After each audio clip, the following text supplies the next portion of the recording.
All right, we'll go ahead and call this meeting to order.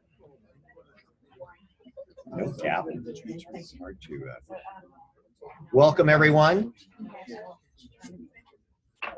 These are too soft. Yeah. We'll go ahead and start with a roll call.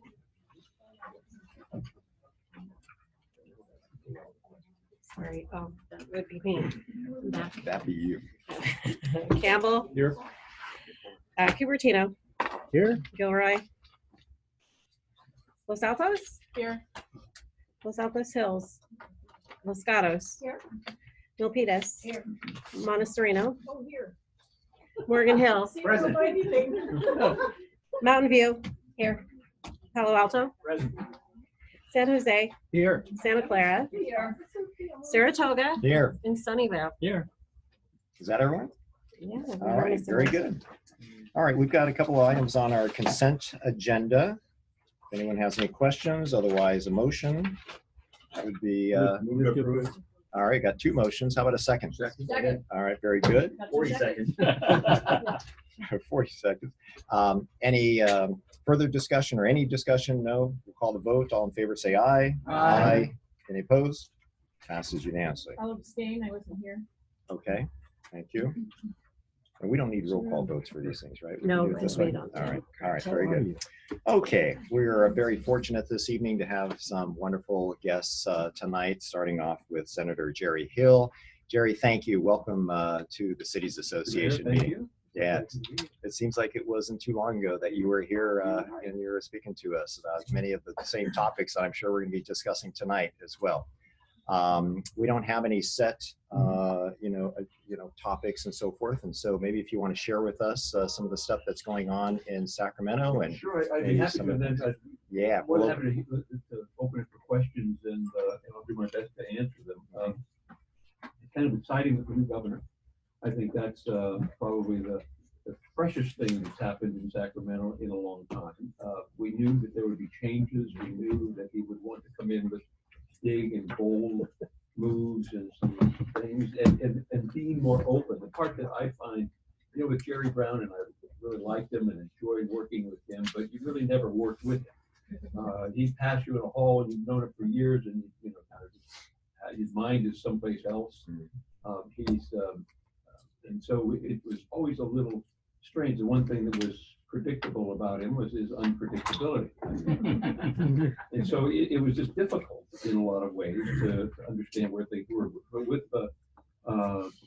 Gavin Newsom, he has taken a different approach, very accessible. I mean, most of us on different issues. I met with him on PG&E issues in his office, and we had a nice long conversation, and he even was sharing with me. This was right after he had, the president isn't here, but the conversation with the president a couple of days before, and he was actually the one where the president was giving him a bad time about being a little over obsequious maybe in things, and he basically said he maybe went a little too far in his conversation with him. So, but the other part that was nice is his accessibility. We were talking about something and actually related to utilities, the bankruptcy of PG&E, and some of the issues of someone, government buying parts of it or all of it. And I learned something after our meeting, and I texted him that night on the number I had from him for many years, and texted right back, and we had a conversation. So I think that's refreshing. We'll see some more access, more communication, more,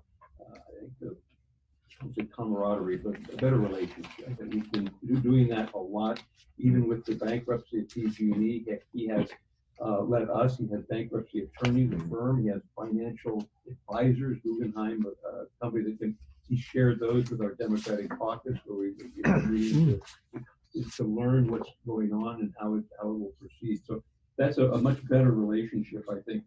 In the legislature, as you know, there must be 200 to 300 housing bills. And I know you're talking about a few of them. We'll maybe talk about a couple more here, but everyone seems to want to have a piece of a solution in housing. It's a little early to tell where they will go. I know yesterday or this morning there was a group of assembly members are now coming with some rent control issues dealing with the Ellis Act and trying to make some changes to to the law in that, as limitations that there are. Certainly, use of force for your public safety departments and law enforcement. That last year was a very heated discussion over one particular bill by Assembly Member Shirley Weber. She brought that bill that we would not in the Senate deal with it last year because there was quite a bit of opposition. That bill made a couple of key changes in the use of force. One, it would make it from reasonable, the standard today is a reasonableness standard to a necessary standard. And it also then would allow for criminal charges against those officers if they did not act within that standard. So law enforcement, obviously, and your law enforcement is very concerned about it. We weren't comfortable with that in the Senate last year to get out of the Assembly and did not take an action on it. She did say she was bringing it back this year. They were going to work over the interim to try and come up with some solutions or some mitigations, amendments to it to make it more workable and I think more fair. That did not happen in terms of any solution to it. So that bill is pretty much the way it was last year, is coming back. Law enforcement on their own have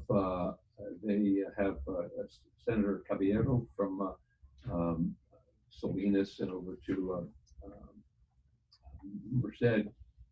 She is authoring a bill that it was put together by law enforcement that is to deal with better training, some particular standards around use of force, because that seems to be a real issue. There are no standards statewide of when and how you would use it, and that's why some of our counties, I think it's Kern County, their deaths by police are many times greater than in many other jurisdictions because of the lack of consistency in that. So this will help a lot. It doesn't go as far as the other one, certainly doesn't change that standard of reasonableness to necessity or necessary. So that's another bill. And I'm hearing ads and seeing them on television, hearing them on the radio, where law enforcement is now becoming more aggressive, advocating for that solution to this use of force issue. The PG&E issue, I was quite involved certainly with the fires that we saw and what we keep learning about just the failure of that company to do a job that I feel is safety as a priority. And as they start doing the right thing, and certainly they keep telling us they're doing the right thing, but then all of a sudden, as we found a month ago, that they had falsified hundreds of thousands of the locate and mark in terms of the dig-ins for 811 calls. I mean, hundreds of thousands of records they falsified in order to meet, and this is where the real question is, to meet the incentive program that they have within their employee base. And now they're asking the bankruptcy court for $230 million to fund that incentive program as it goes forward. And the reason it was is that they were told, the people within that department were told, we will have no late tickets. And that's what they did. They had no late tickets. The tickets were just false. But they met their goal and they met their incentives and they got their bonuses. For the last 5, that was from 2012 to 2017. We also saw, and frankly, and then I'll be quiet, and certainly I know you have some questions, and I do want to share something else on SB 50. And you may have questions there as well. But what we saw, after the explosion in San Bruno in 2010, at first I thought it was an accident, and then it didn't take long after you start peeling away the onion to realize that this was not an accident. I mean, this was a failure of and diversion of hundreds of millions of dollars, which they were caught diverting money to bonuses, to incentives, to profits, and for executives and profits for the company. They diverted that from maintenance, from safety, and from operations, and that's why their gas system was a failure at the time. They cleaned that up. They did a good job of because we made them. They had to either test. If they didn't have adequate records identifying the most recent test of their pipe system and the distribution and their transmission lines, they had to either retest them or replace them if they couldn't. I mean, we put the pressure on them to do that, and they've successfully done it. And their training for gas employees was on the job training before. They built and constructed a wonderful up in Winters, a training center for their employees. So they have, I think, a model gas system, but they completely ignored their electrical system. Even after they knew from the experience of San Diego Gas and Electric after their 2007 fire, where San Diego learned from that, and they invested in a resilient and a hardening of their grid. They have steel poles. They have they've insulated a lot of, and they did weather stations now to make sure, and they de-energized their lines during an event. If there's a weather event that looks at they de-energized. They also have a reclosure policy that was very instrumental. PG&E took none of those best practices, and that's really the result. And that's why of last year, 2017 fires, of the 17 that have been investigated, 12 were found to be due to the negligence. The negligence, not the fact that it was just their wire that caused it, which would be inverse condemnation. It was their negligence and that actually caused it, and they gave that information to the local district attorneys for prosecution. And then we found out 2 days ago that the DAs of those counties are not prosecuting because it's just difficult to get the evidence and do it. But it does. Obviously, Cal Fire had the evidence, but not clear and convincing to the point that they had to. But that's what happened. And then when you look at the fires of last year, those transmission towers that were, some of them 100 years old. The one that failed, that looks like it failed, was 100 years old. And in 2012, 5 of those transmission towers collapsed. Yet they were not inspected on a regular basis and not managed in a manner that would make them secure and sound. And then their de-energization policy was not in place. So it's a problem that is caused. Last year, the saddest part is, the 86 people who lost their lives in that fire, and just 18,000 homes, structures that were destroyed. 16,000 of those are homes. And that people lost everything besides their lives in those other places. And we can't let them get away with it again. What we're concerned with, and I have legislation this year, because in bankruptcy, the last time that they went into bankruptcy in 2001, when they came out of bankruptcy and their restructuring in 2004, they were able to get a very sweet deal from the Public Utilities Commission. In the restructuring, that deal cost ratepayers over $8 billion. The shareholders were kept whole and the stock went up from that point on. The creditors were made whole, kept whole, but the ratepayers paid. And a lot of that, I believe, had to do with the Public Utilities Commission at the time and the makeup of that Public Utilities Commission. The same people were there that allowed PG&E from that point on. It was what I would consider a corrupt, incestuous relationship between the utility and the PUC. And those people were in place, the same people there. I don't particularly trust at the end that the PUC will. I trust the people there, but I want to make sure that there's an oversight of the decision. So when the legislation that I authored, working with a bankruptcy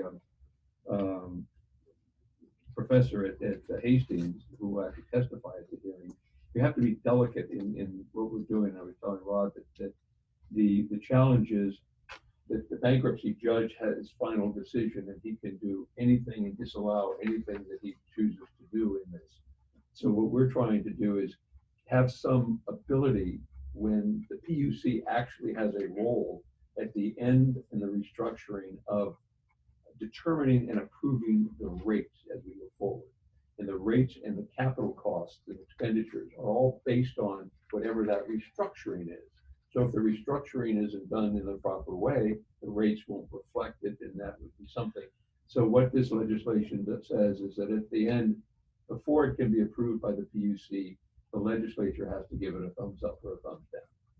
And we have to just say that it's there for rates with PG&E. I don't like the idea of giving the legislature that much authority under normal circumstances, and especially last year after they, in my opinion, bailed out PG&E. and I was the only no Senate Democrat vote in the Senate that voted against that bill because it was a bailout. And I would not have trusted the legislature last year because I did those things. I do this year because they've all they see it now from a very different point of view and frame of reference. They learned what I learned after the San Bruno. They learned after 2017. In 2018, in October and November, brought it home to them as it became real for me that this company is not really worth that type of a bill. So this legislation, we're trying to do that with it. And I'm happy to get you. It's SB 549. Then we have another one that's in 3 utility bills. One is designed to require a timely inspection of those transmission towers. There is no requirement from the PUC to inspect them. Even they're left to the utility to do it on their own, and it doesn't work. So those are a couple of the bills that we have. And speaking of SB 50, what I'm doing actually tomorrow afternoon, and I think from 2 to 4 in Redwood City, I've invited the cities of the district I represent, the 13th Senate District, to a meeting where 2 council members or two council members and staff, if they'd like. Because for me, the issue, and I've read a lot on SB 50, and I've heard a lot from different cities and comments, and some of it is, and I read this, I say, is that really true? And then I'll look at it, and some things are not quite accurate, reflective of the legislation. Some of it is. And what I was concerned with is, I'm kind of more of a visual person, and I would like the cities to share with me, and there's a representative from Assemblymember Mullen and Senator Berman. They both, either one of them can make it tomorrow, but their staff there. I want to hear how this bill would affect their city, your city, what it actually would look like when that is done. I've seen the Palo Alto, the Embarcadero Institute's thing, and there are some, and we did an analysis of that as well that I'll share with you on that, because some of it is, there's some things that aren't really accurate in it, but it is reflective of what some of the changes could be. So I'd like to see how it would affect the cities, along El Camino, along the train. It is, obviously we don't have BART to worry about as that major transit hub, but it would be important to see for all of us to share how it will change your city and whether it will and what that will do, and that's why we're having this get together tomorrow. So I will stop there, and I'm happy to answer whatever I can answer. Okay. What questions? Breako. Since we're on SB 50, transit is one thing, but there's still ambiguity about the definition of jobs rich and good schools. And so I'm asking if you know if that definition is being worked on, and if you're aware of it, how quickly will the cities be able to look at that and then respond appropriately? Well, there were some amendments on Monday Okay. to the bill, and I don't know if you've seen those yet. Have you seen? Does that give you any indication of what you see? I just got a call from an email from, that we're still working on some of the information on it tomorrow. But and what actually had, in terms of the definitions, the jobs rich areas, or the 1/4 mile from a high quality bus line, and that's every that's a 15-minute head And count. they've been able to, so I think that has been pretty clear, but the jobs rich, good school, that has not been defined yet. How that defines it. No, and I've not seen that either. So we'll I'll see, and if we can get that, we'll happy to share it. Thank you. Because it's and that's the problem. Even with as I was reading the bill today again after the amendments, I was struck by a number of things that were not clear and inconsistent. And what we found, so I raised that with the people in Sacramento in my office, and they were checking with others and find that it's there are some inconsistencies in there, and it needs to be cleaned up. there's some drafting errors, I guess, in the bill. So, but we need those definitions. Larry? Larry. We'll talk tomorrow more on SB 50. Just as a kind of a general issue, we're focusing on housing, and I'd like to get your opinion on how the 100+ housing bills, what percolates to the top, and get a little your perspective on that for this group of what goes forward. And the other half, and just a touch on SB 50 before we get there, the concept of transit. A lot of this is tied to transit rich or good transit. That's been a failure in the Bay Area. And you look at MTC, you look at the 23 different transportation groups that we have, we don't have good transit. And as much as you say, some of the bill wording is, oh, is it every 15 minutes? It's every 15 minutes now. And a year from now, BTA could say, you know what, we backed out and now it's going to be every hour for that same route. And this is part of the issues with entitlements in SB 50 that I have problems with. It was good for this 1 year, and guess what? Because we haven't dealt with the transit issue, which is transit and housing are tied very much lockstep. We don't really we're throwing a dart at a board that's constantly moving. And yes, you can say it's a transit corridor, and El Camino is, but because the vagrancies of our transportation systems throughout the area, that might change. So. Yeah, and I agree. And the good thing is you'll be able to get those MTC questions answered after half an hour, as you see from the new director. Right. But I think some of the bills that are the housing bills are related to the CASA compact, and trying to find a way to make that a success, because from what I've learned from that compact, and I was very, very unhappy with when I saw the way it was created, the lack of participation from the cities, the small, I think smaller cities, because your cities aren't that small, so, but the many of the cities, I mean, it was represented by a few cities were part of that, but not the majority, and it was, my understanding was, and you may hear more about it later, but delicately put together in a way that if it doesn't move forward as a whole, it will fall apart, because those who supported this particular area on rents and on evictions and on those things, they did that because they were getting something over here in the compact. And if you're not going to get this, then they're not going to get this, or they're not going to go for that. So it's a balance that is going to be difficult, I think, to get through the legislature in a totality that gives everyone that assurance that they're going to get what they want. So that's going to be a problem with the legislation.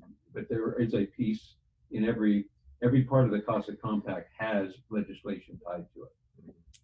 And the difficulty is too, some of this will be statewide applicable, applying, and some of it will just be Bay Area.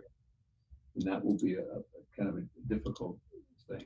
Getting back to SB 50, I'm challenged by the notion that it can be, it's overused, and that the one size fits all idea. I mean, some of your cities have done a tremendous job of building and creating housing in areas where you know and have a community understanding of where the housing should go. And it may be by the transit, it may be in other areas of transit, but it doesn't necessarily have to be within a half a mile or a quarter of a mile of a transit hub. That may not fit your city as the best place.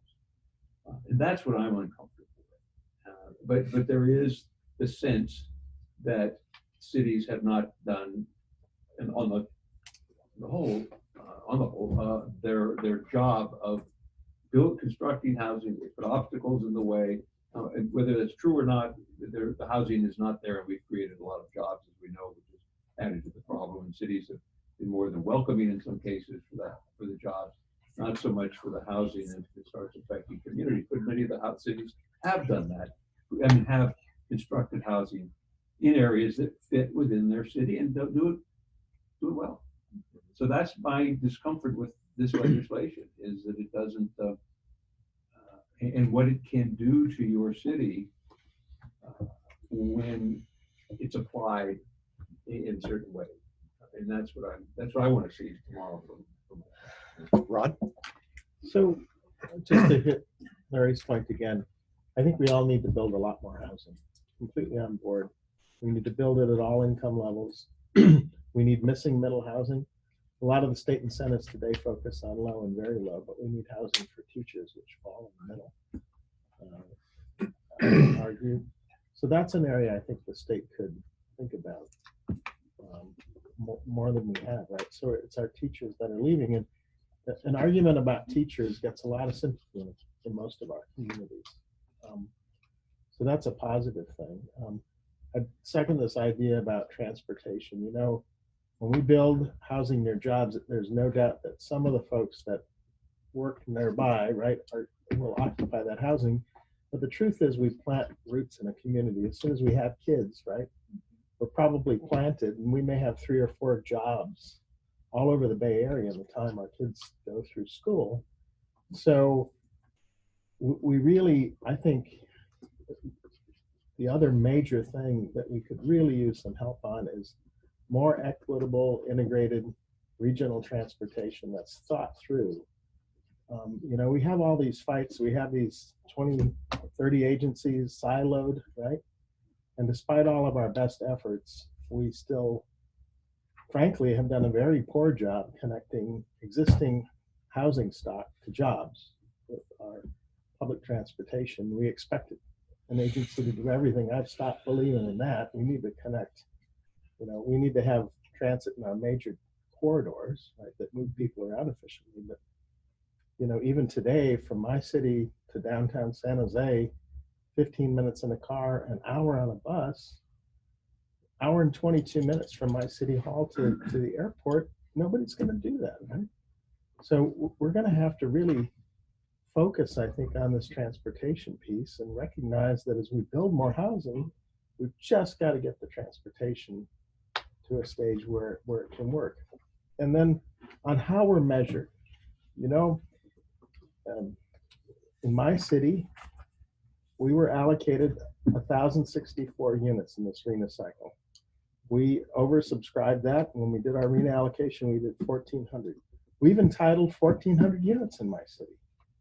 Okay, so we get bashed, you know, and I understand the reasons for that. I won't go into it, but we get bashed. But frankly, we've given entitlements for all these units, but until the developers come along, and that's even without Valco. Okay, but we ought to be measured, I think, on entitlements as well. I realize that we need production in the end, right?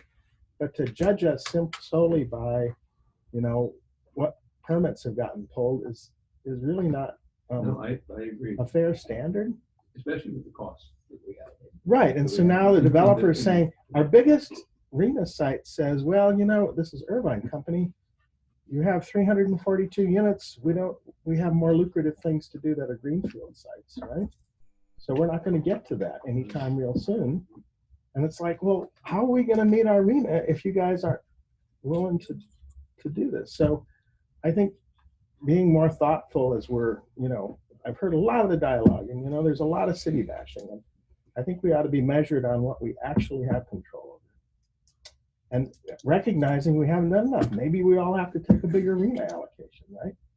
And then this idea that, you know, ABAG ought to be just thrown away and we ought to do something else, I think is also crazy. What's wrong with ABAG? We have an existing governance structure. Why do we need another one? I'll stop there. No, and I agree with one of the notes on the Yes. previous conversation. I think that's a valid concern. We don't need another. And I remember, I mean, I'm old enough that when I was a council member 25 years ago, Willie Brown started that idea of having a regional governance body. Well, it sure hasn't worked for transit. It hasn't. No, it hasn't worked. been a disaster. And but that is. And what we are, that where was- are we that idea arguably has really come need? out before, and it hasn't didn't have much resonance then, and I don't know if it'll have anything, but I agree with you. I'll go out and take a cold shower now. That's way too much information. Yeah. Sorry. Yeah, just, oh yeah, go ahead, Eric. I just want to ask one sort of dovetail on what Rod said. You can argue about whether reading numbers are sensible or not, but I think a lot of us are actually doing okay on our market rate. We're way behind on our report. Because we don't have money. Right.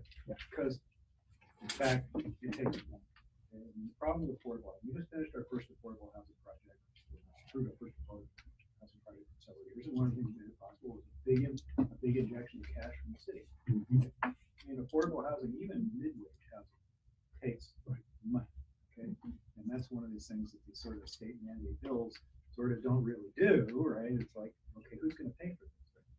So, the question I would ask was, in his first month in office, the governor threw out some sort of orthogonal ideas to some of the mandates called the court martial plan. And rather than sorry. I'm whereas some of the state management, the CAS is calling for, sort of going after existing pots of money. The governor called for new pots of money. Sacramento should kick in and actually, so there should be some corporate participation too, which I think makes a lot of sense because the investment in housing and transportation infrastructure hasn't kept up with sort of the economic wealth generation of Silicon Valley. So he called for new pots of money. And then the other thing he called for was where some of these mandates are calling for Sacramento to micromanage zoning. Right? The governor called for fiscal disincentives and disincentives for transportation funding. I haven't heard anything since then. Is there anything there? Or was it a brain fart, or is there anything going on there? Well, because I actually thought that was a good idea. You mean his idea of Yeah. funds of? I thought his approach to wage cost makes much more sense than some of the. Well, I think a lot of cities get behind it.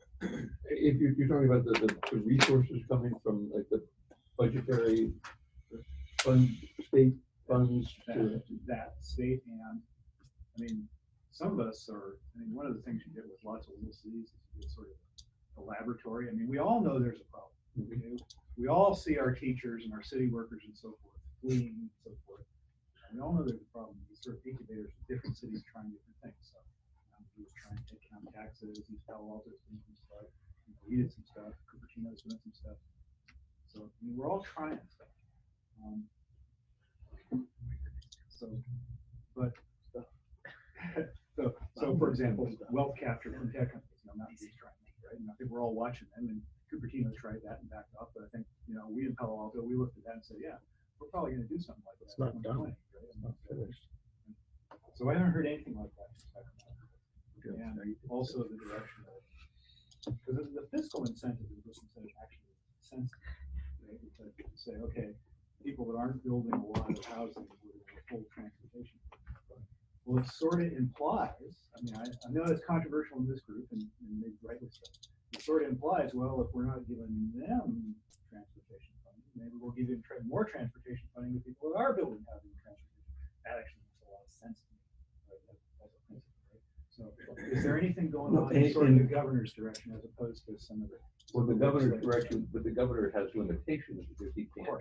He can kind of come up with the ideas, and where I think we will see some implementation of that is in the budget trailer bill language. I mean, we're all, that's kind of where you throw things that, when you can, that you may have a more difficult time getting through the legislature as a single bill action. You can put it as a trailer bill to the budget, which is the budget is generally just the numbers, and then the language comes after, which is how it's spent and where it goes, and some of that is also policy implied, so they'll put policy decisions in that. That's where he will have the ability to do that, and I think he's looking at that direction.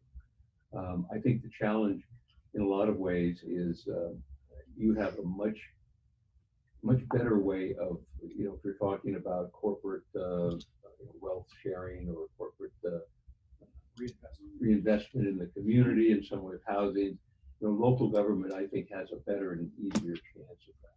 Sacramento, the political influence and the the strength of interest in Sacramento can do a lot to prevent any of those kind of that type. That's where the language in the trailer goes. It's effective. It can bypass all of that. So we may see some of that coming. But I think that, again, the governor's looking. I mean, his decision yesterday on the death penalty.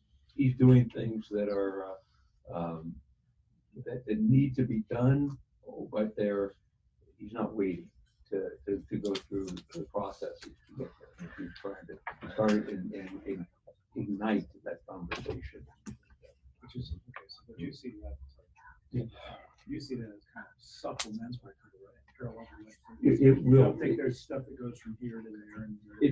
It absolutely could, because the conversations, the good thing about this governor is he indicated to us that he wants to have, whereas before legislation would move through the process and a year later it sits on the governor's desk and he vetoes it because there's a colon in the wrong place or a comma that's not or a dangling participle or something.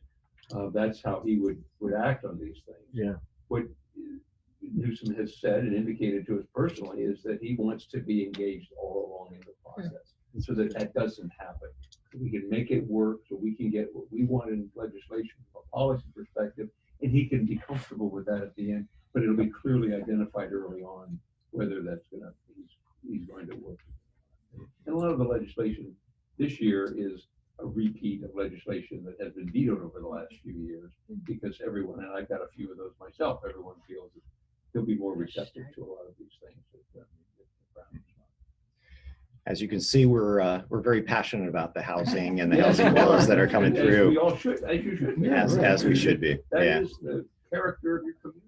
One of the things that I wanted to emphasize is something that you said earlier, and that is that each of the cities have been meeting our RENA numbers. We have been doing all that the state has been asking us to do.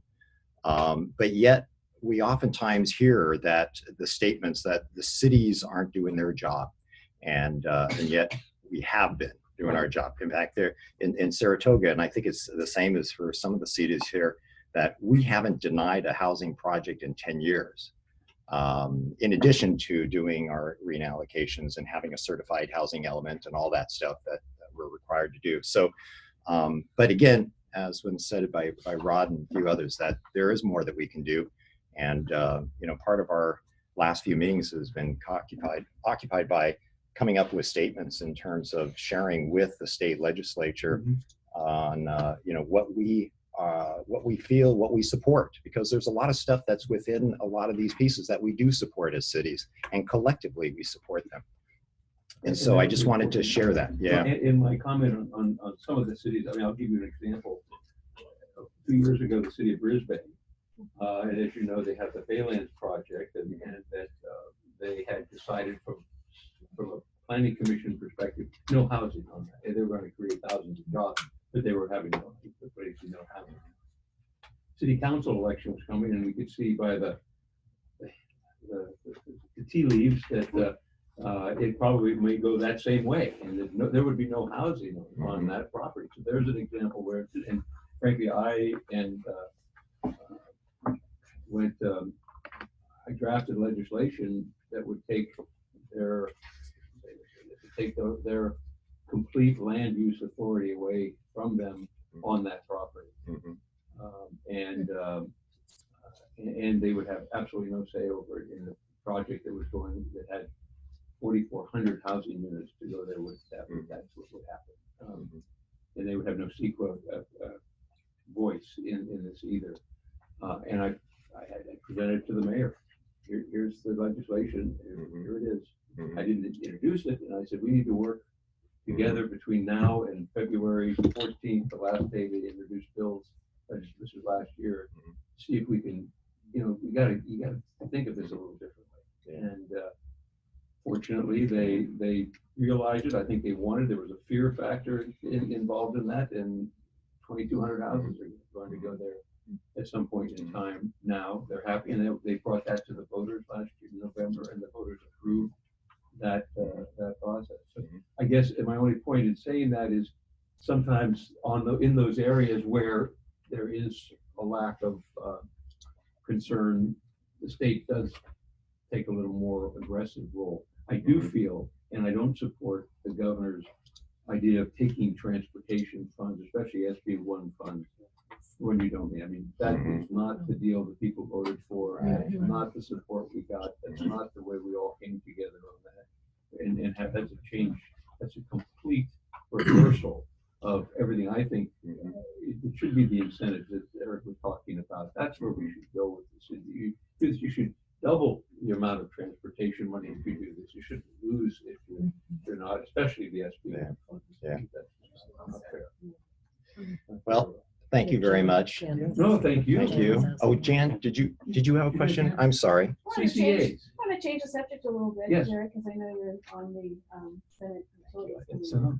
But if you could talk a little bit about energy and, all the cities here are in community choice energy programs. Yes, we all are. Where you see the CCAs coming out this year, in light of the PG&E stuff, where whether direct access is trying to make a big play, or whether the CCAs are now getting stronger and we might be able to really get a firm grip on what the future.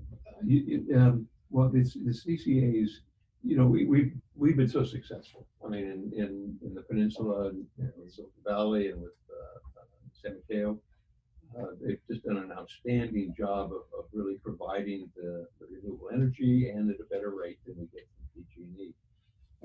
The challenge that we're faced with is the utilities, again, as we all know, are those same interests that I talked about earlier. They are very powerful in the legislature, and the PG&E not as much right now, but the other two are. But what we find is there are a number of legislators, as Dan knows, that are not fond of CCAs. They feel that they are an impediment to the normal operation of the utility and actually interfere with the normal, I don't say the flow of electrons, but the flow of energy in California. And it's kind of a nuisance that is popping up, and it's how you deal with that nuisance. And that's how some feel. Fortunately, there are more that don't feel that way. The other problem is a number of those sit on the Utility and Energy Committee. I do think that we will be able to prevail going forward. My concern, as I shared with Rod earlier, is when PG&E comes out of bankruptcy, how that will look, depending on what they've done with their contracts that they have. And if they can, some of those high cost contracts could, in fact, lower their cost considerably for energy. And that could make it a threat to the CCA. And if those other costs that will be associated with the bankruptcy, and that's why my legislation is important, if we get stuck as we did the last time with a lot of those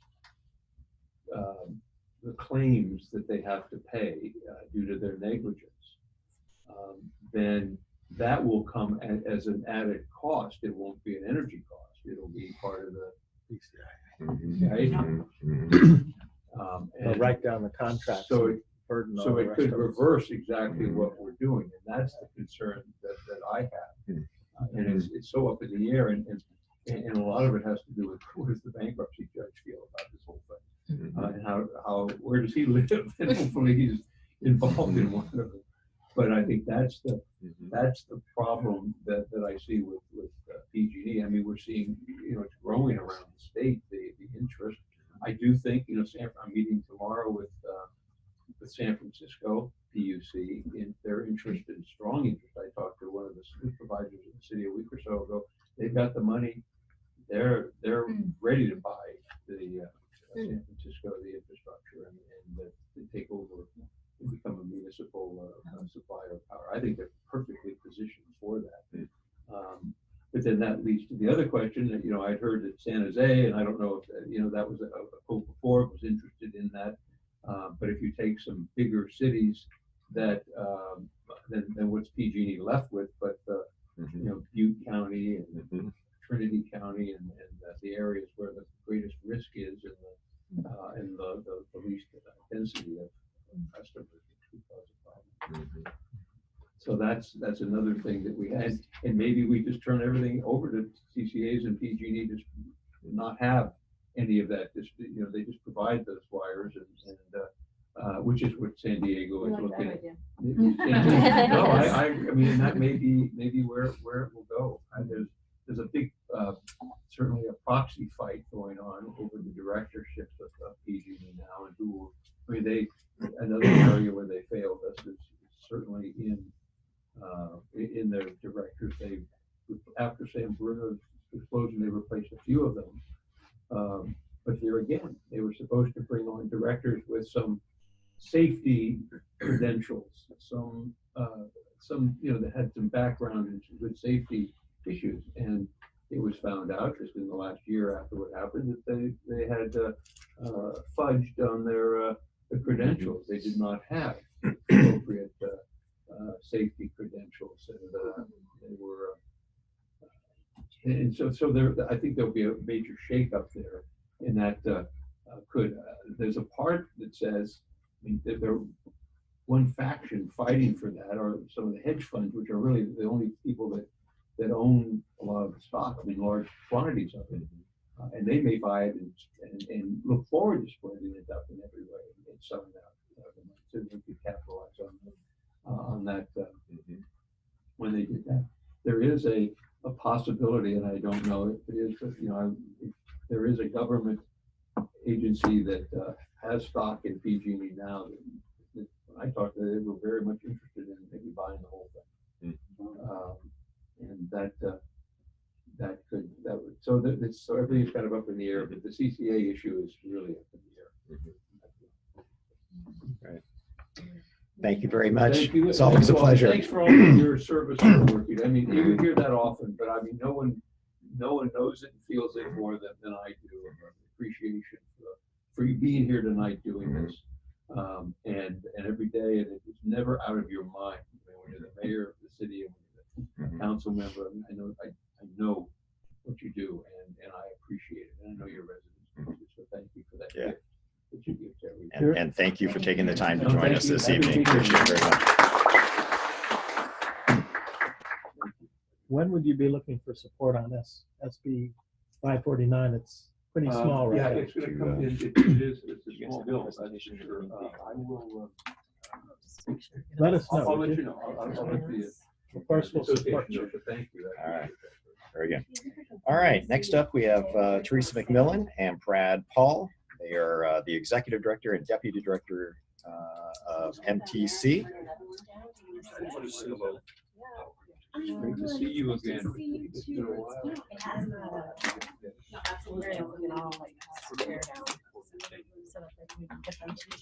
Oh, Where would you like me to be? yeah. So I'm I'm sure we gonna, could do you that. can, I'm gonna, We could squeeze in this way as well. does somebody wanna, yeah, we've got a chair there and then I've got a chair here that we can use. Is that, do you wanna be together? Maybe we can rearrange a little. They want to take this out. Okay, Yeah, why don't you come Why join don't us we up do this that? way? Rich, we'll join us up squeeze you in, there. Rich. Yeah. No, you I don't like to take it back. Thank you so much. Sure. Is this, Share the this is, yeah, join us. Closer to the piece. I did. Okay, very good. So, welcome, both of you. Thank you for joining us this evening. And we'll go ahead and just turn it over to you and let you tell us, just introduce yourself since you're relatively new to the organization. I'm 2 weeks in. Exactly. So this would be a great opportunity to come, introduce myself, do a lot of listening. I've taken lots of notes with the senator. Believe me, and that's a good thing. I mean, I'm always really grateful for the times when our state or federal delegation shows up at the local level to talk. You know, whether it be at my agency, MTC, or with you. I worked actually in the federal government. I was actually with MTC for 25 years. before I left to work with the Obama administration as the deputy administrator for federal transit and then the acting administrator the last 2 years, which was an incredible experience. It's really interesting getting out of, our lovely bubble, which is the San Francisco Bay Area, and have to deal with making national policy. And you learn a lot. You learn a lot about a lot of what you were discussing here, how communities are so different. And you need to, one of the things I used to say is it's extremely hard to make national policy because you have to make it work for Lexington, Kentucky, the same as Lexington, Massachusetts, the same as Lexington, North Carolina, and I didn't even know there was a Lexington, North Carolina. So I brought back, I hope, some sensibilities about that, of trying to unite and find some consensus around things we all want to improve. I think it was really, I think gratifying as I'm catching up with a lot of this. Like I said, I was down in LA for 3 years before coming up here, coming back up to Northern California. And, have been absorbing a lot of the discussion attached to CASA. But I think importantly now it's moving into the state legislature on just the issue of housing. And the recognition that something has to be done, that in some way, I hope what I was hearing, that there collectively has to be something different going forward. How we get there, and what are the tools we have available, and how we use them. And I think importantly, there was some discussion about what are the appropriate measurements of success. I think there's room for discussing all of that. And I think at this point, the discussion is happening, at the legislative level. Like you, we're kind of looking at this body of bills and trying to sort them into buckets as to what's moving forward. And we got some pretty clear direction from our joint ABAG and commission. It was my first meeting, like 6 days into my tenure. I was, going through the joint legislative committee. And, they want to have us really engage and move the discussion into what the legislative, bills are going forward and what that looks like. So we'll be spending time getting our head around, that amount. And there's a lot, which I think is indicative of, again, the interest in the subject. What else to tell you about me? I worked down, as I mentioned, with LA Metro. I was the chief planning officer there under Phil Washington. That agency is doing extraordinary things. You may have recalled when I joined, it was right before the LA electorate passed by over 70% Measure M, which is slated to raise $120 billion over 40 years for transportation improvements down there. I think remarkably, and it's something we've seen here in different elements, it passed because there was a unique coming together of local government and business and constituency stakeholders, including, it's one of the most diverse and quite, areas in the country, very similar to here, but also has probably the largest income gap in terms of the very, very privileged and the very, very low income. And so there's a lot of significant issues and a lot of angst that those massive transportation dollars would not spread themselves around to everyone who needed them.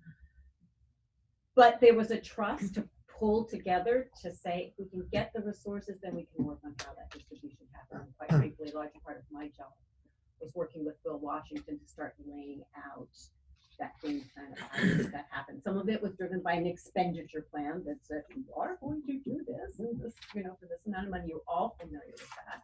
We can talk a bit about some of the projects, I guess, that are highlighted here that are underwritten by RM3 and some other things that MTC has done. But all of that is to say, I guess, that I am hopeful that I can bring the experience that I've had the last 10 years being away from the Bay Area back to working, with all of you, with all of our transit operators, and several comments about that. It is a unique environment, but it's the environment we have. And what I hope to do is to be able to work collaboratively And we'll have to make tough choices. I mean, that's what happens when we don't have enough resources to deal with all of the issues before us. But I think if we can outline where we want to go and look at all the options of how we can get there, then, you know, there's a possibility, as I often saw in LA, of rallying around and seeing some real movement forward. So that's kind of my intro, but I would love to if you don't mind, go around the room and just tell me who you are and how long you've served with your city, and tell me a little bit about you. Well, either way. Eric Hilseth, Mayor of Palo Alto. I've served the city 4 years. Okay. Jan Pepper, currently the Vice Mayor of Los Altos. I've been on the council since 2012. Lisa Manchak, Mayor of Mountain View. This is my 3rd year on the city council. Paul Resnikoff at Campbell City Council, my 5th year. I was mayor last year. James Lindsay, City Manager of Saratoga. I'm Margaret Abe Koga, Vice Mayor of the City of Mountain View. This is my 11th year on the City Council, and I met you at our last Bachman meeting, so good to see you again. Thank you. Rich Constantine from Morgan Hill. I was on the City Council in Morgan Hill for 8 years, and I'm now in my 9th year, and I'm just been elected as mayor last November. Congratulations. Manny Capello, Mayor of Saratoga, and I've served on the council for 8 years now. Andy Jordan, I'm the Executive Director of the Cities Association. Jabby Jones, Vice Mayor, City of San Jose. I'm in my 5th year. Rod Sinks, City of Cupertino. I also serve on the Air District, so thank you for coming to visit us. I'm a proponent of doing all we can on housing and transit. Larry Klein, welcome, Mayor of Sunnyvale. Been on council now for about 2.5 years.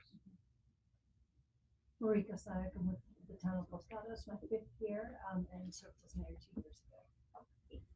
Debbie Davis, Santa Clara City Council, 7th year. Welcome Carmen Montano from the city of Milpitas, and we're in the crossroads of 680 and 80, so we get all that traffic. Yes, you do.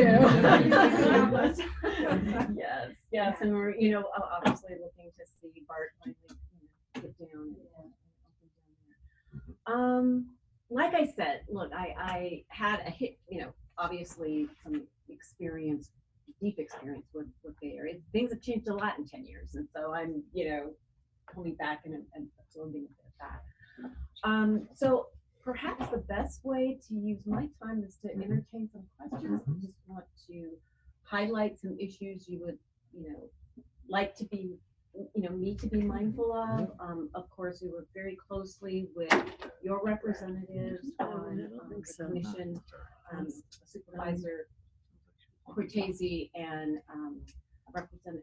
Councilwoman Jean Bruins. I was hoping she was going to be here, but I guess she didn't have an opportunity to come. She's normally here. And then, of course, with ABAG, a number of folks obviously are represented there. And I, again, coming up to speed on the executive committee. Oh, terrific. Oh, so we didn't get to you. I'm sorry. Yeah, no. We have lots of council members. Well, we need to finish with the introductions. Mary Lynn Bernal, City of Saratoga, Mayor last year. I served very briefly on ABAG and Liz took over. Okay. So Liz Gibbons, City of Campbell, 5th year on the council, Mayor 2 years ago, and then on ABAG now 2.5 years. All right. Oh, I work in Vice Mayor Jones' office for the city of San Jose. Oh, my name. Robin Turner, I've served on the council for 2.5 years, and I've been mayor for 9 days. And which city? I'm sorry. City of Montezurino. Oh, Montezurino. Okay. City Council of Palo Alto, 2 years and 2 months. Right. So we need a bigger table, right, to get everything down. I'm sorry, we took up 2 of your precious things. So questions? Of course, Yes. yeah.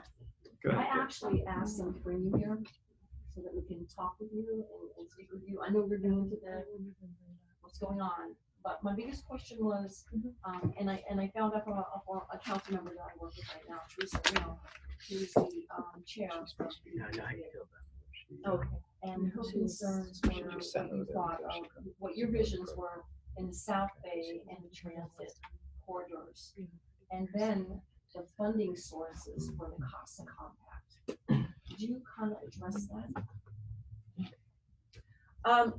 Well, obviously two different questions. So Right, with respect to the VTA, is the concern She's concerned about how, what you think of the overall transit, I guess the way everything is set up right now to take on more impact of the housing. You know, what your thoughts are looking at this? You've been gone you were here, you're gone, you came back again. How does that look to you? I mean, does that look that we do have the infrastructure in place to put more housing in? Or are we just going to bottleneck ourselves, or how is that? She's real curious as to what your thoughts are. I think that's an extremely important question, and I have not done that analysis, but I can tell you some of the questions I wanted to explore in that. I know, because you know. Yeah. No. One of the things that I used to say repeatedly when I was working in federal transit and also with LA, you can imagine this housing transportation match a big deal down there too. They're in a slightly different position because quite frankly, they're coming at it trying to insert a level of transportation option in an area that, I mean, as much as we can criticize here, there's a lot more options in place right now here in the Bay Area than in LA. So they're racing to build in some level of options. So but all of that said, if you're talking about transit-oriented development, the T in the TOD has to be put in place, and it has to be reliable. It has to be an option that will keep, I think maybe what you were mentioning, to get people out of their cars and keep them out of their cars, even if it's some of the time. One of the things that was a very interesting look in Los Angeles was if you were to get, I think they have some calculation of someone to use, public transit 1 day a week, the influence on dropping the congestion levels was just dramatic. But the question for LA was building the capacity for it, literally, because in many cases they didn't have it. One of the largest bus systems in the entire country, and they're doing a top to bottom complete relook at that, which is a pretty huge effort. And that's on top of, again, building, I think with Measure M, the idea was to more than double the amount of rail in the county. So they're kind of in a different place, but asking that same question. Some of it has to do with, are we most effectively using the infrastructure we already have in place? So again, I'm painting high-level pictures that would apply to BTA as well as anything else, right? I think we as a planning agency need to look at, what do we have now, and are we using it to its best capacity? Quite, in fairness to the transit operators, one of the huge challenges is we get a lot of money from the state and federal governments in some cases to build stuff but not to run it. Right. And that's a problem. Yes. That is a problem. If we don't have the money to run it, and importantly, maintain it so it runs reliably, you only get half of the pie. And, that funding doesn't just come out of the sky, right? I mean, we've always struggled, and we're continuing to struggle with that. Now, many of you, when passing the county sales taxes, had the foresight to include as part of that sales tax revenue, operating contributions to them. And I think, frankly, that needs to be done. And across the country, what I saw when I was at FTA was that feds certainly weren't doing it. That was there. I mean, there had been a long-standing for decades now, just saying we're not going to fund operations. States very rarely. So locals are, locals were the ones stepping up and doing that. So again, to your point, that's just a challenge, and how we get our arms around where we can get more operating value capture. I think we were talking about, how, can we look at these public-private partnerships in different ways? Like, for these job centers and these major employers, what kind of contributions are you making for us to bring options to you for your workers? I mean, that's an option we, maybe now's the time to start asking those questions in a different type of way. So that's just one example you put out there. The other thing that's important in all of that is how we are reaching all of our riders, and that's a spectrum. There are those, the most vulnerable, where they don't have cars or have very limited access to cars, and some of them are our workers that we need in, you know, the jobs that we're bringing. You know, we'll have the high-tech companies, and then there are the people who are cleaning the floors at night. You know, they're part of that employment base too, as well as our teachers and all of that. I don't need to tell you that. So affordability of the options we give is a really important issue. That always factors in. But in addition to that, I think there's the question of, are we being as creative as we can in serving the customer? And this gets back to, why does it take to go the same distance an hour and a half, I think it was an hour and 22 minutes versus 15? Some of that just has to do with, we're not planning our routes in a way that's really effective. Okay, and that's one of the reasons why LA is doing the complete top to bottom review, because the buses just didn't make any sense at all, and it hadn't kept up with the changes in the technically.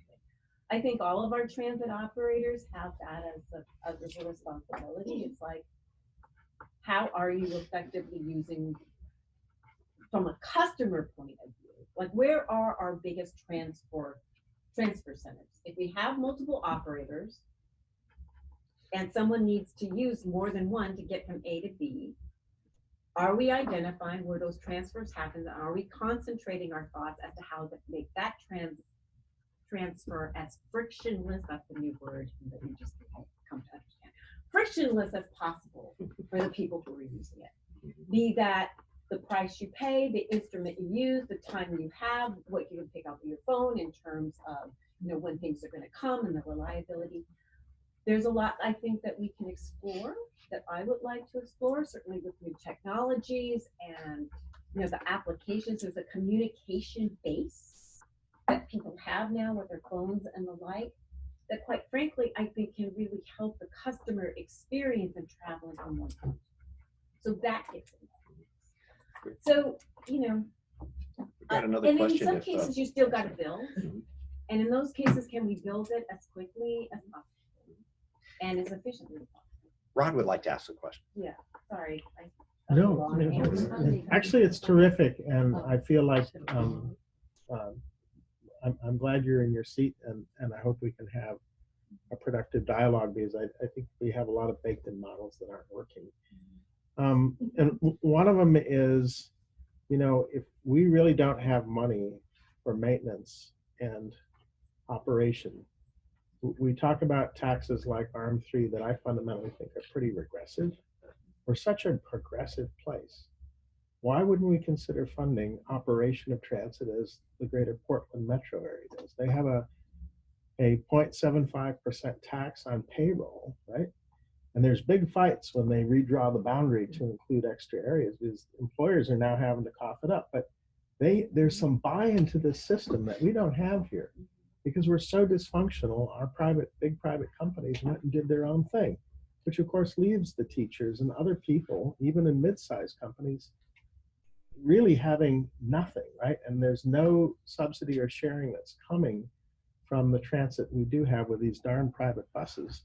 And you know, if I could wave a magic wand, I would say, let's get rid of all 30 transit agencies, have MTC do an objective job of planning across the region. I've been told by Steve Heminger, yeah, it's a great idea, never happened, never happened, never happened. So because we haven't been able to do a good job, cities like Mountain View are taking this into their own hands. They're passing their own tax for transportation. You know what that's going to do? It's going to create more siloed transit agencies. But I understand why they're doing it, and I'll bet Palo Alto, Cupertino are going to follow. If we're going to get anything done, right, we really are going to have to rethink the way we finance all of this and start rationalizing all these systems. Because the way things are right now, the status quo is going to lead cities like mine and Eric's and I would guess Sunnyvale and others, to try to do our own thing. And at the end of the day, right, we need a regional transit network. We do not need little silos of transit, all with different, modes, right? So I would ask you to think about that and think about the discussion we inconveniently haven't had. We have the richest companies in the world, but we have not fundamentally brought them to the table. The business community will support taxes on everybody all day long. But if we talk about a system where their employees as well as everybody else are supported, I think we're going to have at least transit guideways that are substantially funded in the public-private partnership or by other funding means. We can't keep doing this. Thank you. Rich, why don't we go first and then Eric next? Sure. Well, dovetailing on Rod's comment also, I think that those big companies are already taking care of it. Is the Google buses and the Apple buses, they've already taken care of that aspect. As a former employee of the city of San Jose, I was given what was called an EcoPass at the time. It allowed me to travel on any BTA bus or light rail for free. I had a second job at Mountain View, and I was commuting from my then home in South San Jose. It took me an hour and 40 minutes. It wasn't convenient, so I didn't take it. Right. I was able to travel on BTA for free, and I didn't do it. The issue is convenience. And when we talk about convenience, we could talk about it all day, but when it really comes down to it, it's money. Transit agencies are saying that they don't have the money. In my city of Morgan Hill, in the next network, which is what BTA is going with, they've actually reduced services because they don't have the great fare recovery. So, and then we're seeing the same thing with Caltrain. Caltrain is talking about doing a tax measure for 2020. However, they have to go through 3 counties, and I don't know how many transit agencies they have to get the okay before they can even do that. And then hoping that it will pass in 3 counties is not a way you want to run a transit system. So there also needs to be a dedicated source for Caltrain. Having 3 trains going in one direction in the morning, and the last train in the morning, I think, leaves at like 7 o'clock. And then you don't get trains that come back till the afternoon. It doesn't lend itself to have people want to get out of their cars. We can't build any more roads.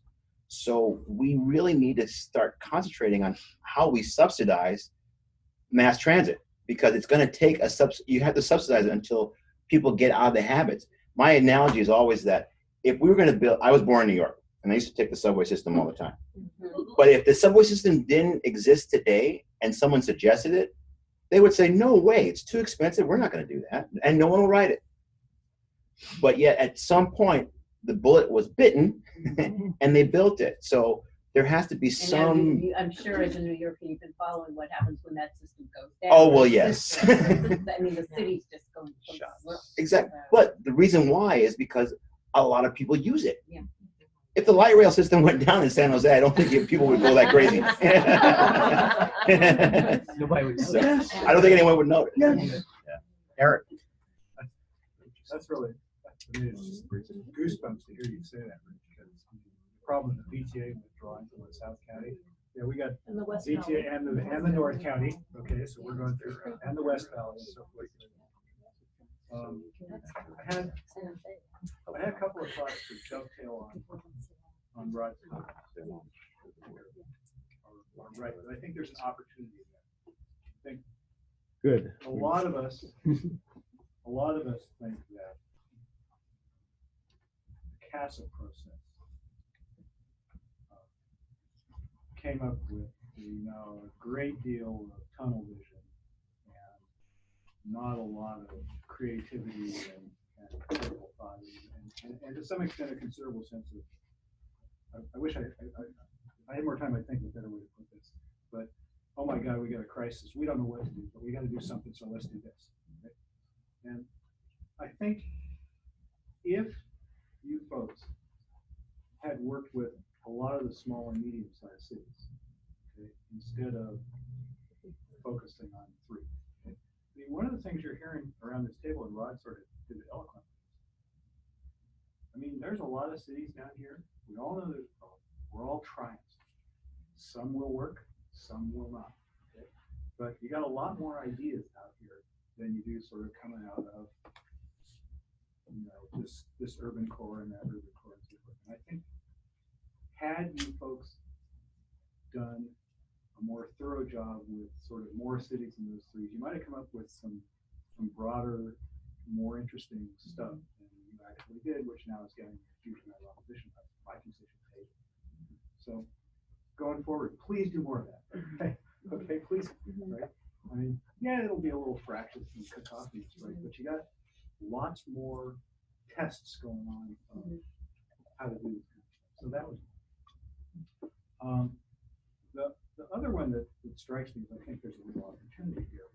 And this is a macro kind of thing. But, you know, in Los Angeles, you have one of the very, very difficult problems that you have down there is that you have, you know, an existing urban metropolis, and you're trying to graft in a modern transit infrastructure to basically a giant metroplex that's already built, right?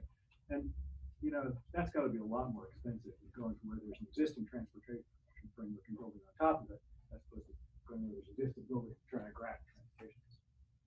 One of the things that you have in the South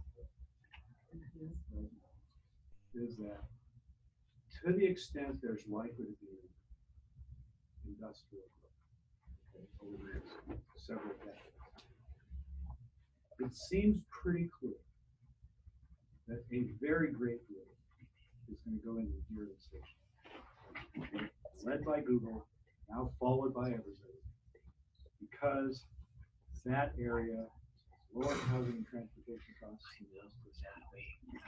real transit infrastructure there. I think you're light rail, BART, a place where VTA actually still is after they finish withdrawing from the south and the north and the west.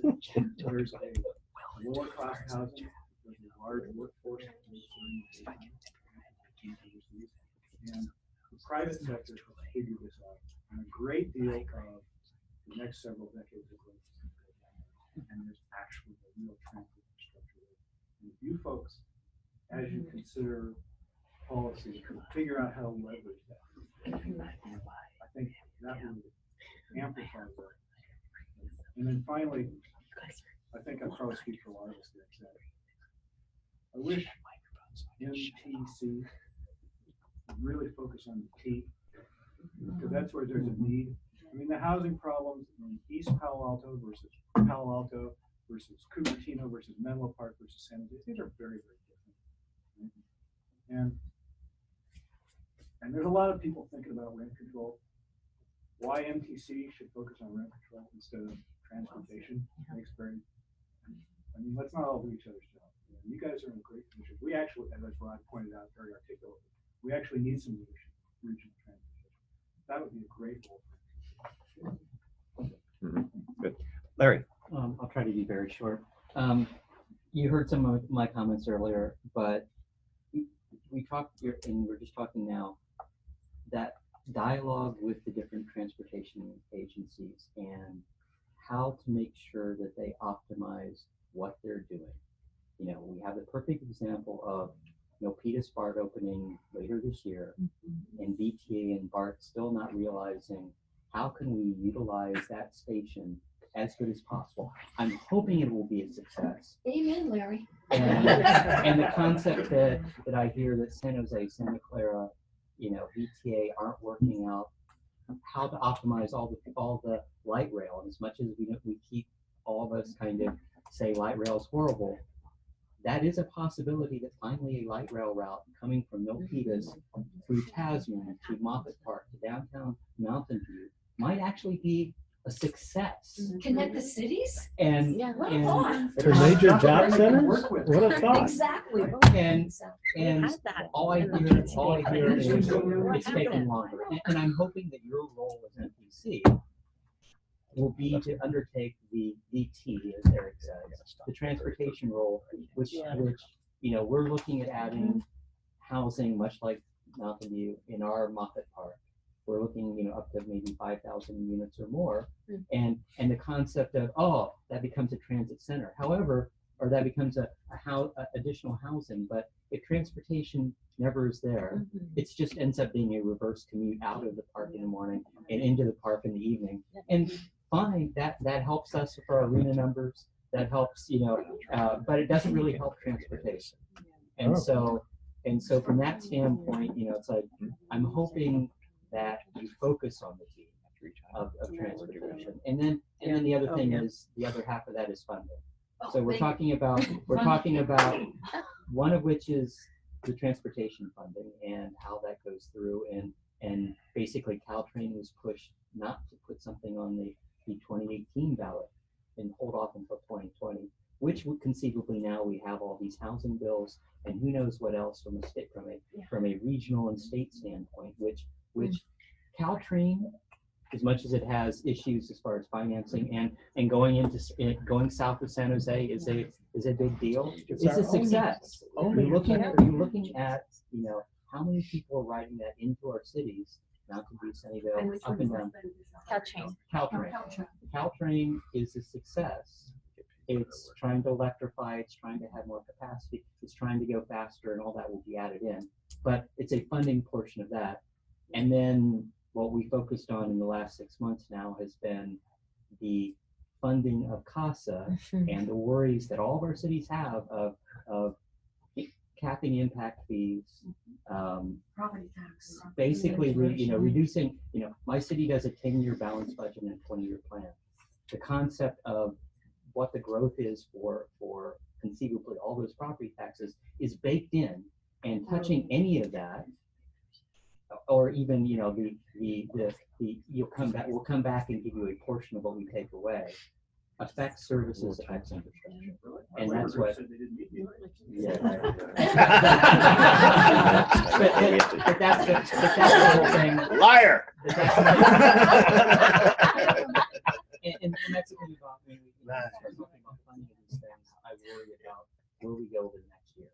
And when we're looking at what goes on the ballot in 2020, is it transportation, is it housing, is it all of this, and are the residents in the Bay Area going to say enough is enough? Exactly. Sorry to get on my soapbox. No, it's not. Cold shower for you. Yeah, okay. I think you're hearing some of our concerns and some of our suggestions. I hope you take it to heart, and I'm sure you will. I'm soaking it in. I mean, one thing that strikes me, and I'm testing out.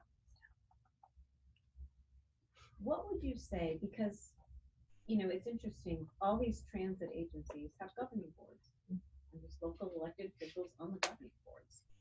How often, if at all, does that governing board work with groups like yours? Is there a I'm listening to these great ideas, like, what, if this happened, it could be a success. And I'm just wondering, how do those thoughts that you may have here about how transit, in particular, better serving communities, gets lifted to the VTA? Well, through VTA, like I serve on the Policy Advisory Commission, which reports to the board. And then there's a TAC, which is basically made up of city officials, like city manager, or that will also report. So there is a mechanism to get the word up, but there's the dots are connecting somehow. Yeah, I'd probably be the best and look, I'm asking from the point of view of MTC as a planner, facilitator, funder in many cases, and then the transit agencies and their boards, and then of course municipalities who are represented among others of people who potentially ride the system. And how those lines of communications aren't working might be something I'd like to. Well, as was mentioned earlier, that maybe we need to consolidate some of those transit agencies. Yeah, and like I said, the interesting thing about that, I've lived through, oh my God, if there's one thing that has come and gone over and over and over and over again, every 10 years or so, was the consolidation of transit. And having been away from it and coming in, I think there's two things I would say, and again, I'm not making any judgments here, certainly not for myself. One is, as we talk about what we're doing, is at the end of the day, are we collectively looking at what the customer needs?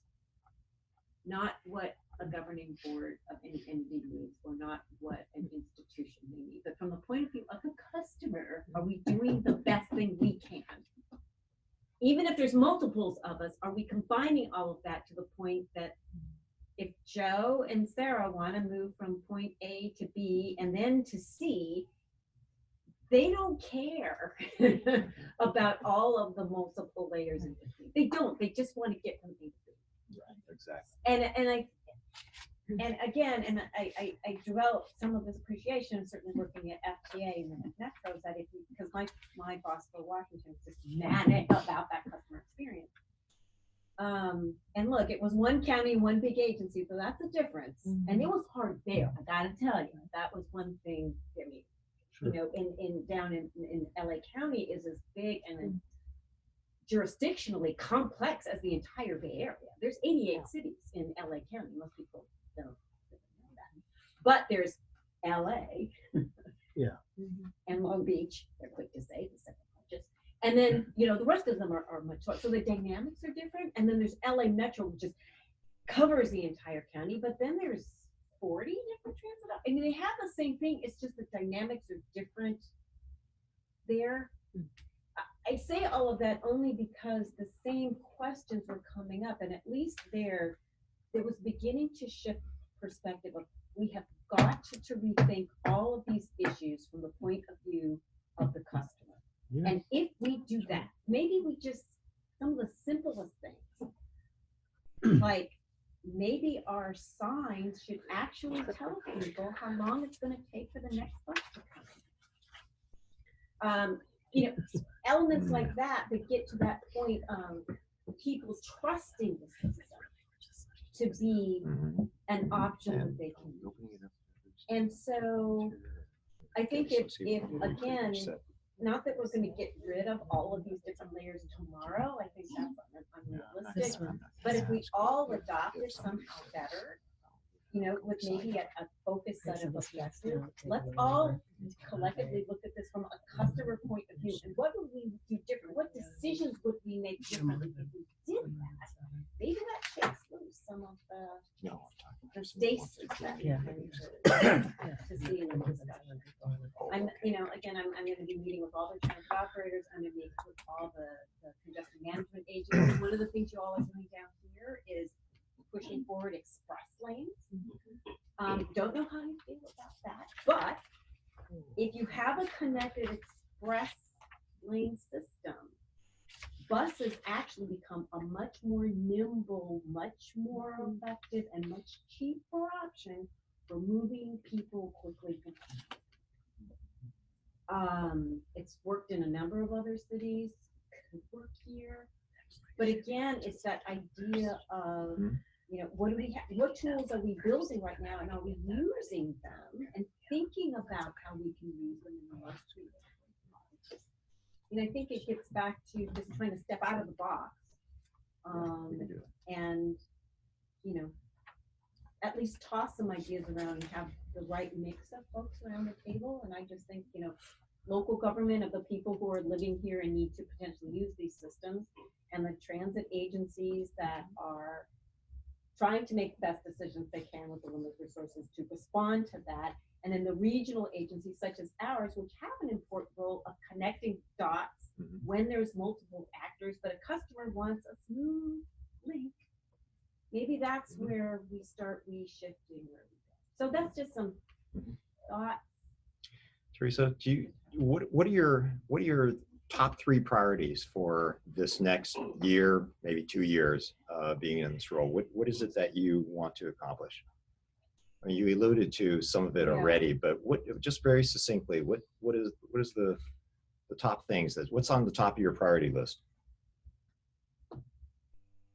Well, the housing got handed to me. I hadn't anticipated that. And I say that only because I'm going to be really honest.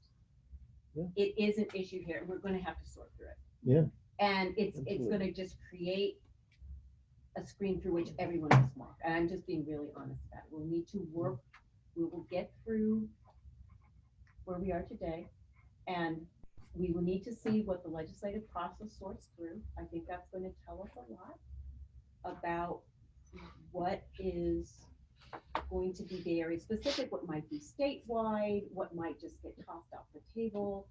I think until we get through that noise, and some of it's going to be good. Nice. There's song and dissonance in all of this because of the issues we talked about. We'll need to revisit them, but that is just something that is going to be front on my plate.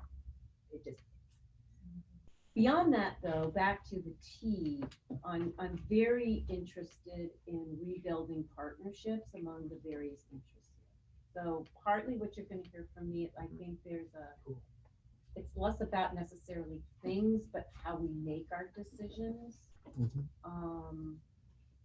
I've been told that a lot of the partnering capabilities that MTC could bring to the table maybe haven't been emphasized enough. My experience and what I like to do is that. So with the very Pollyanna here, partnerships in order to deal with the tough choices that we have, because we will never have enough resources for everything we do. We just can't. That said, if we can come collectively with some priorities, back to that connecting the dots focus, with a partnership approach to assessing the problems and maybe again trying to identify where we can come together for some big wins that will have influence on making the lives of the people who live and work here better. Let's see where those can be. But I think it's about choices and not saying that we can do everything at one time, but what's going to have the most bang for the buck and how do we measure that? I think that's the second part. Okay. All right. I think that's what I'm just saying. All of this is those layers. It's when I talk about my focus on the partnering, it's recognizing that local government has to be a partner, the transit agency decision makers, I want to say transportation. We talked a lot about public transit, but there's a lot more obviously that's involved with that, like who's managing our roadways and that type of thing. That needs to be involved. Our state and federal delegations, and quite frankly, and I'm very committed to this, our the stakeholder constituency groups are also part of it. They often tell us a lot of things that sometimes we don't need to hear or forgot, and they need to be at the table too. Okay. So really developing a way for all of those voices to be heard is a very big priority of mine. I know that doesn't sound like a very easy check the box, but it's something I think that hopefully a dynamic that will make our decision making better. I think the third thing gets back to the funding. It will always be there. One of the things that good thing, SB1, I mean, I hope, and I thank you all, and all of you who voted for it, because SB1 was huge. I cannot tell you how much that was. So trying to get a handle here, I had a much better sense, obviously, at my last job, but what are the streams? There's three main things. It's SB1 and how that's all being managed. Regional Measure 3 just got passed as well. As you know, it's now sort of in an escrow state because of pending litigation. We need to see how that sorts out, but hopefully we'll get through and we'll get to deploy that. The federal government, I just came back from DC. I actually had testimony yesterday before the House T&I Subcommittee on Highways and Transportation. Teresa, if you could wrap up, I'd really appreciate it because we've got 15 minutes and some other business we need to take up. You said 3 short things. So yes, yeah. All right, money, got it. All right, good. Thank you so much. I very much appreciate it. Yeah, thanks for being so candid and open.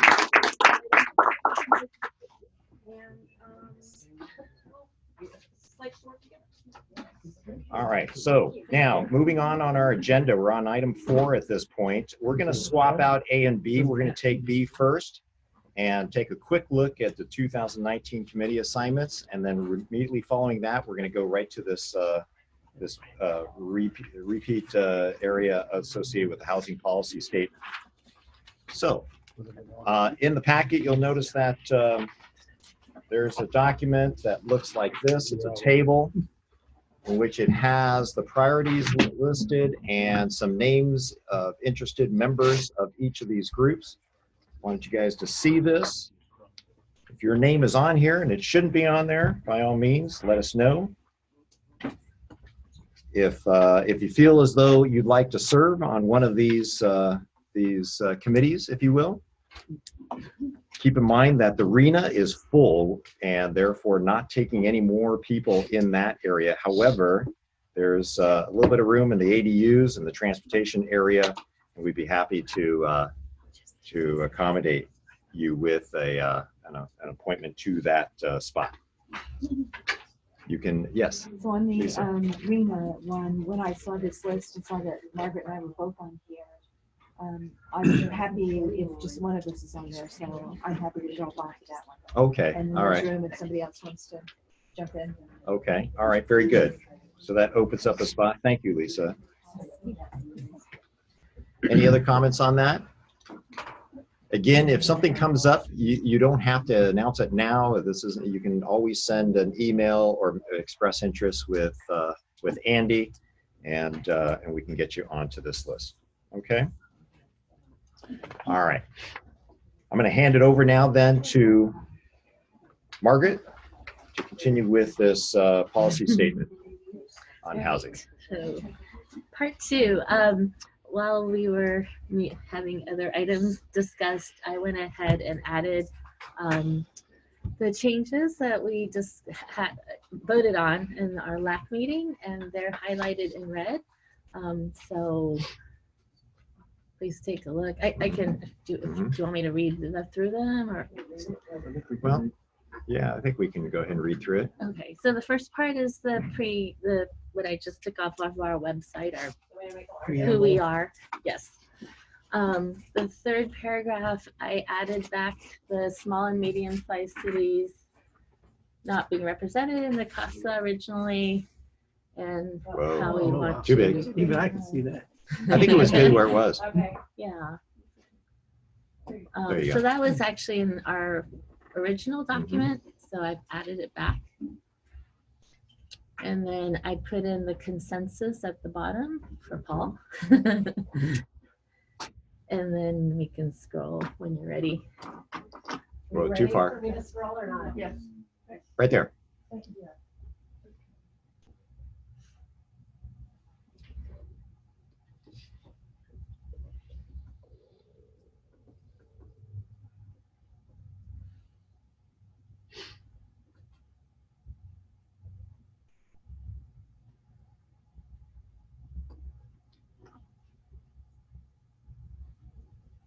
Are we ready to scroll up?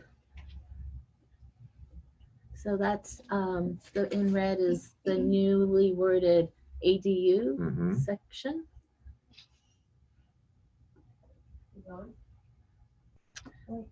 Stop right there. Yeah, good.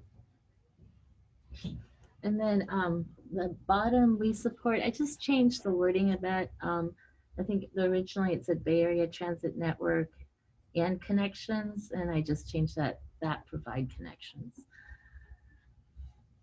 How about connections between job centers and existing housing as well as planned future housing? That's fine. All right. Is everybody okay with just flipping it? Yeah, it doesn't change the meaning. It just, Yeah. That's Provide Yeah. connections from job centers to existing housing as well as planned future housing. From job centers to existing housing as well as planned future housing. Okay. okay, scroll up. I would say in this county, that's the single biggest thing we failed to do very well. Yeah, I would agree. I feel like there's just a little bit on transportation, and yet I personally feel like while everybody talks about the housing crisis, it's actually a transportation crisis. And so why don't we have more on transportation than the last part? Right. Yeah. I think because Yeah. so because this is our position paper on housing, and Tessa. So, you know, we could have, I don't know if it's in our guiding principles, but we should have a section on transportation. It's hard for me to separate the two. Yeah. No, I agree with you. Yeah. That's why they move out to the Central Valley for affordable housing. So then, so then arteries get impacted. Well, you know, we just said we wanted to form a transportation subcommittee and maybe that subcommittee out come back with a like statement.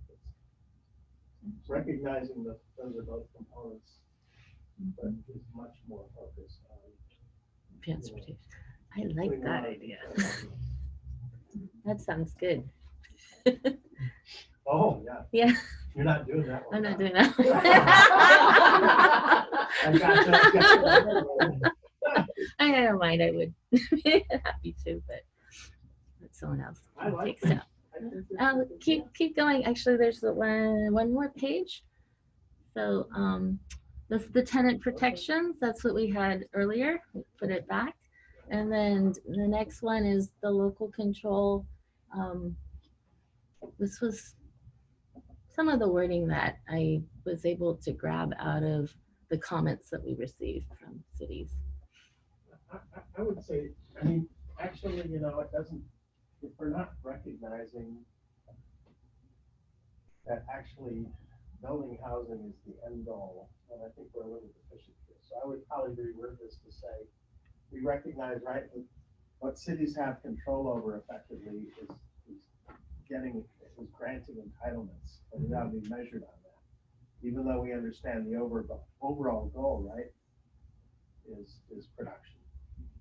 So something like that. So how about we urge the state to recognize cities control entitlements? Yes. And would like to we work would with like you, to, right? We would like to be measured And should be measured that by. way, even though we also recognize that the end goal is building housing. Right? But builders have a role to play in this too. I think it's also important when you say housing, you say affordable housing. Say what? Say affordable housing. Yeah, I think we Well, should keep in Morgan Hill, we have no problem, and I'm sure most of your cities have no problem with building market rate housing because developers can do that. It's very hard to build affordable housing without subsidies. Although in Morgan Hill, we've done a pretty good job because 1 in 8 homes in Morgan Hill is income restricted. But I think what you're seeing from the governor and what you're hearing day in and day out is we are missing the people that can't afford to live in this area. When the median income is $94,000 that you need, and that qualifies for subsidy housing, that's quite a number. So I really think that by emphasizing affordable housing, you're hitting all aspects of it. But again, we are really missing the lower income level of housing for people to be able to afford. So they don't have to move to the Central Valley to live and work here. Because as you said, Rod, we need to have teachers that be able to live in the cities where they work. Well, they need affordable housing. How would you, I mean, one of the points I made with Bill was, our goals are all pegged to low and very low. There is no peg or incentive for moderate. Can we talk about that moderate? I've been using the phrase low and mid-wage housing. I've been using the phrase low and mid-wage earners. Could you use workforce housing? That's getting more popular. I like workforce housing because Affordable housing, you might see zero connotation. That's it. That term has been stolen and distorted. Moderate income is high income people work for Facebook. Moderate income is a real RENA category, right? It's just Oh yeah, they are. So I like that term, Low and moderate income. I'm sorry, so where do you want to include that?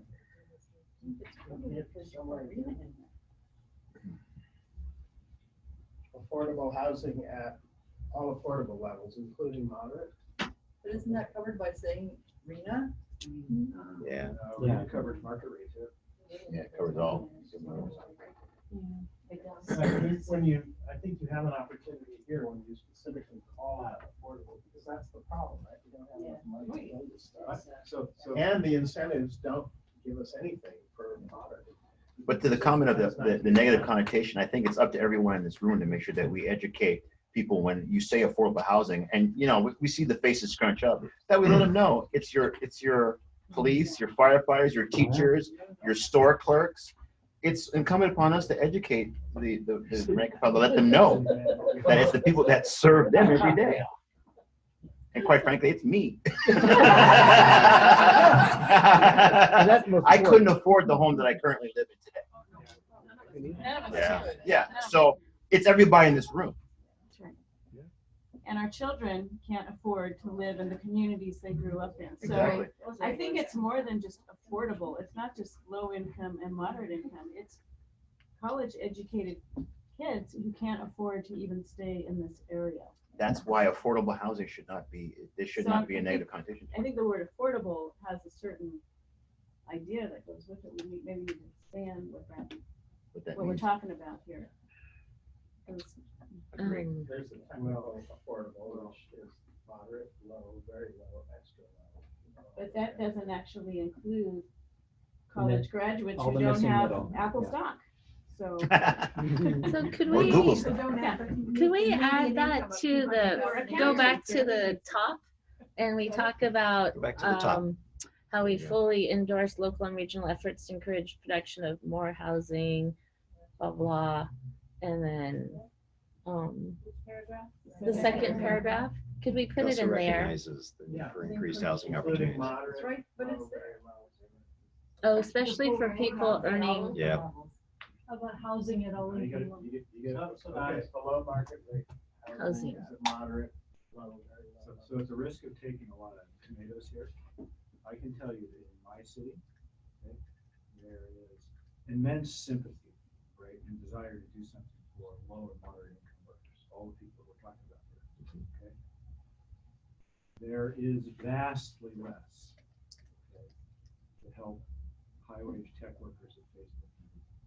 Okay, I mean, people in Palo Alto are willing to take, bigger buildings and density and other kinds of trade-offs if it can keep low and middle income people in the community. There's much less enthusiasm for people that are $150,000 income per year households, right? When you say housing at all levels includes all of it, I can tell you that there is vast skepticism among my constituents that building luxury housing will trickle down the low. So I like Rob's description of being explicit about talking about low and moderate income as opposed to sort of more generic workforce terms of looking at. Agreed. I agree. so, if I added, preserve and increase subsidized below market rate housing at low and moderate income levels, would that Yes. suffice? Yes. Well, you may have to put very low in it. Sounds like you're not doing it. Moderate and below.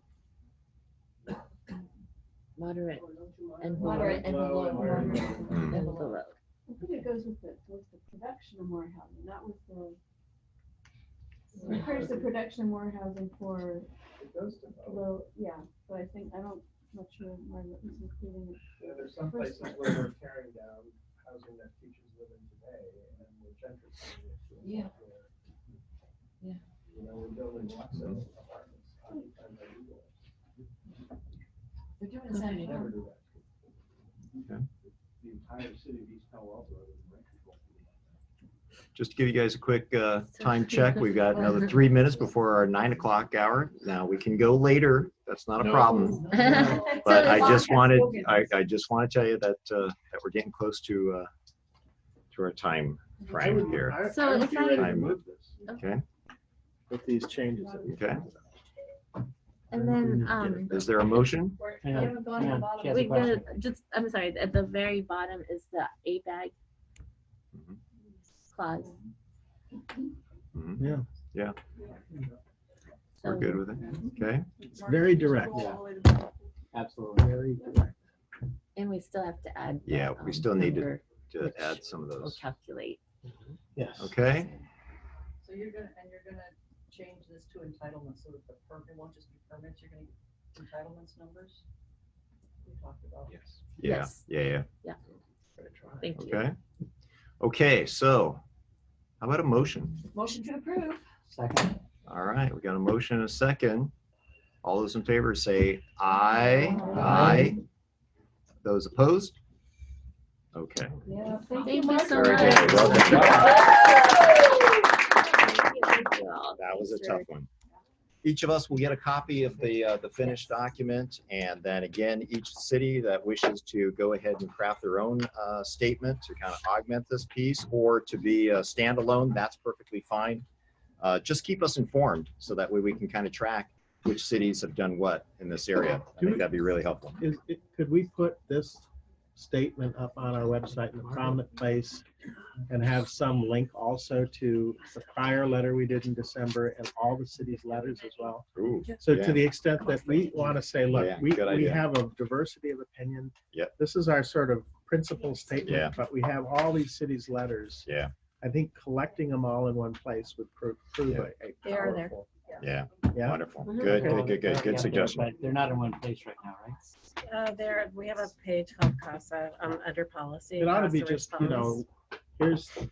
here's Palo Alto's letter and Sunnyvale's Mhm. letter and Mountain Yeah. View, right? So somebody can see this massive document that we've produced on this. All right, perfect. We'll definitely do that.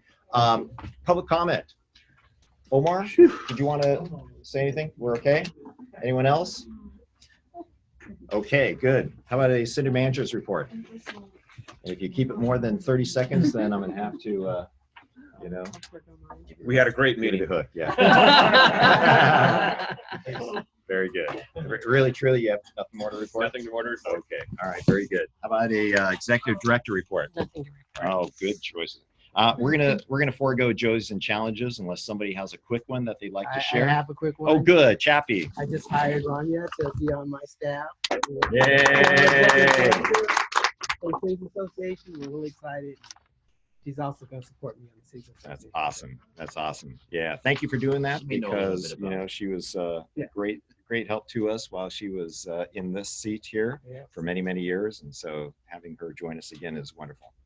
Well done. Can I do a quick announcement? Please. So along these lines, Legislative Action Day is April 24th, and it will be organized by the league. So now that we have talking points, if anyone would like to. 5 p.m. please for let us lab, know, and, 6 p.m. for city selection committee, March or April? or you can rearrange it. So, but we're gonna start at 5 p.m. with the Yeah. first deadline. If, as long as we can get the room, Okay. depending on Sunnyvale's. I've already emailed Sunnyvale. Okay. All right. Any others? All right. We're having a motion to adjourn to April 11th with a start time of the LAC at 5 p.m. City selection Yes. committee. City selection at at 6, and then we're going to do the regular meeting starting at 7. Okay. I think that's within your purview to do. All right. As Very long good. as long as we can get the room. Okay. So please make note of that for those of you that are part of the LAC and Select Committee. And motion. How about all in favor? Say aye to adjourn. Very good. All right. Thank you, everybody. Well done today.